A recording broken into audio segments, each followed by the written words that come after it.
Yo, Arkansas Pilgrim here again with an update and more information on making your own redneck incubator for hatching your own chicks.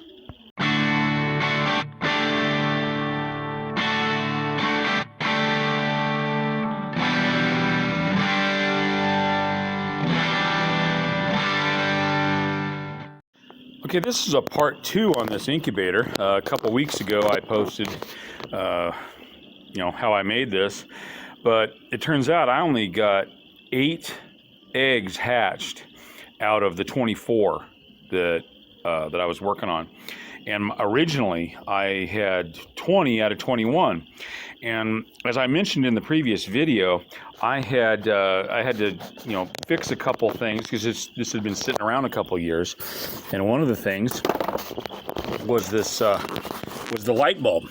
I put a new light bulb in, and I think the new light bulb I put in was hotter than the one that I had in before. I had a 75 watt bulb in. I think the one I had in there was probably only 40 watts.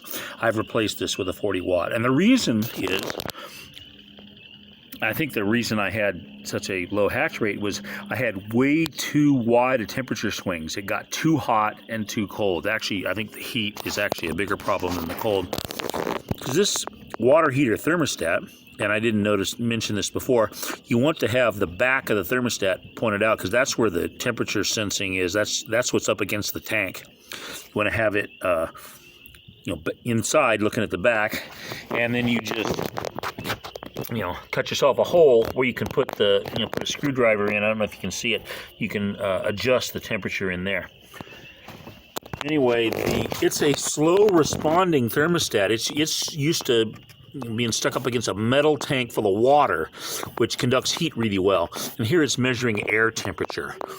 So a couple of the changes I made was putting a lower wattage bulb because it heats slower, and since it heats slower, there'll be more time for this to measure the temperature difference without it running too high, getting too hot before this actually responds to the temperature and turns off the light bulb.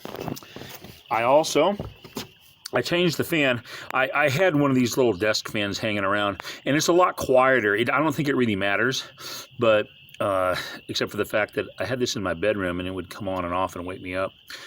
And it'll also be more gentle for the chicks because it's very quiet. But I have not plugged this fan into the extension cord that runs through the temperature sensor here to the controller. So I'm going to leave the fan on all the time. So as the temperature starts to cool off in here, it'll keep that air going around the thermostat, and hopefully the thermostat will respond better. Now, I did a couple of tests, and I still have the old fan with and had the fan turn on and off with the light, but I got the temperature to vary only by about 9 degrees. Now, when I was hatching the eggs before, it went from like 91 to 108. And apparently the 108 is the problem. Getting too hot is probably more of a problem than getting too cold. So I'm going to run it on the low side this time. I've actually got another dozen eggs I'm going to put in here. And we'll see how that works out. But I recommend, if you do this yourself, run some tests, okay? Without any eggs in it. And actually I don't have it in here now, but I have the little monitor of the temperature and the humidity. Run some tests. It shows the high and low, so you can get an idea how it works.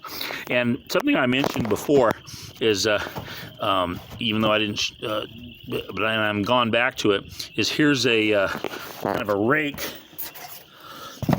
the lid on and a hole there. And without opening, you can move this back and forth and make the eggs roll around. You're supposed to roll the eggs around a few times a day early on so that they don't stick to the sides of the egg, I guess. And let's see. Oh, yeah. One other thing.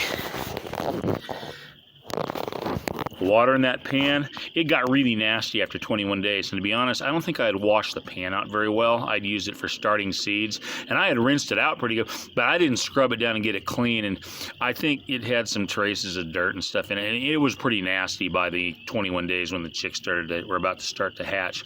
So I actually, while the chicks' eggs were still in there, I made the end here, hacked this open.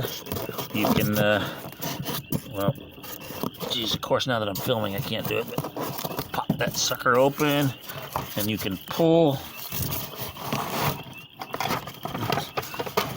You can pull the pan out, dump the water out, refill it, stick it back in, shove that piece back in there. Okay, I guess that's about it. Oh yeah, one more thing.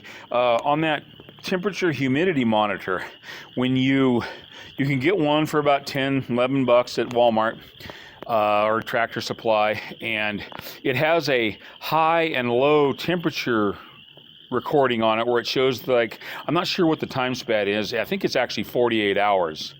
It'd be better if it was 24, but it will show the lowest temperature and the highest temperature within the last time period, whatever that is. You'll have to look at the instructions.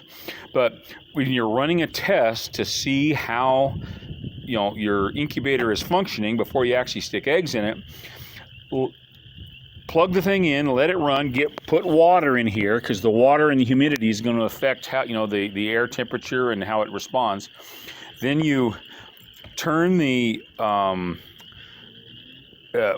when the thing gets up to temperature and shuts off, open it up, grab the thing, take the temperature humidity monitor, pull the battery out, then stick it back in and shove it back into the box, because then it will zero out again, and it'll be it'll zero out those not zero out, but it will blank out the low and high temperatures that it's experienced, and you'll be able to see the next time it cycles, how low it went down and maybe how high it went up again. And whenever you're trying to run a test and if you change something, that's what you do with that temperature humidity monitor. You pull that battery out when it's like at a mid temperature, and put it back in, and you'll actually be able to get a good idea of how your incubator is functioning. So anyway, hopefully that's helpful to all y'all. God bless y'all. See you next time.